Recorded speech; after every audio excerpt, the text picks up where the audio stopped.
पंतप्रधानांच्या हस्ते ओडिशा इथं BSNLच्या संपूर्ण स्वदेशी 4G तंत्रज्ञानाचा शुभारंभ, 4Gच्या देशभरातल्या 97,500 मोबाईल टॉवर्सचंही लोकार्पण. BSNLनं देशाच्या दूरसंचार क्षेत्रात इतिहासात नवा अध्याय लिहिल्याचं सांगत गावागावात या इंटरनेटमुळे सामाजिक क्रांती येईल, पंतप्रधानांनी व्यक्त केला विश्वास. महाराष्ट्रातही 9,020 स्वदेशी 4G टॉवर्सचं लोकार्पण. शासनाच्या 1100 सेवा डिजिटल स्वरूपात जनतेपर्यंत पोहोचवण्यासाठी ही सुविधा उपयुक्त ठरेल, मुख्यमंत्री.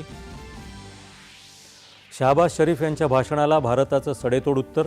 आपल्या भूमीतल्या दहशतवादी कारवाया संपवल्यानंतरच पाकिस्तानची चर्चा होऊ शकेल, भारतानं केलं स्पष्ट. अंदमान इथं नैसर्गिक वायूसाठ्याचा शोध. केंद्रीय मंत्री हरदीपसिंह पुरी यांची माहिती. भारताच्या ऊर्जा क्षेत्रासाठी नवीन स्रोत गवसला. हिंसाचारानंतर लेहमध्ये आज परिस्थिती नियंत्रणात.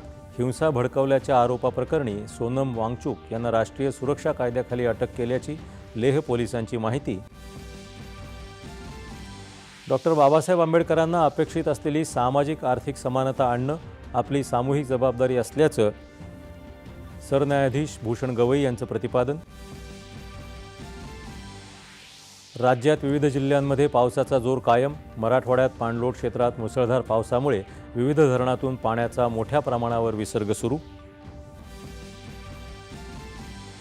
आणि दक्षिण कोरियातल्या ग्वांगजू इथं सुरू असलेल्या जागतिक पॅरा तिरंदाजी स्पर्धेत भारतीय जोडी शीतल देवी आणि सरिता यांचा अंतिम फेरीत प्रवेश.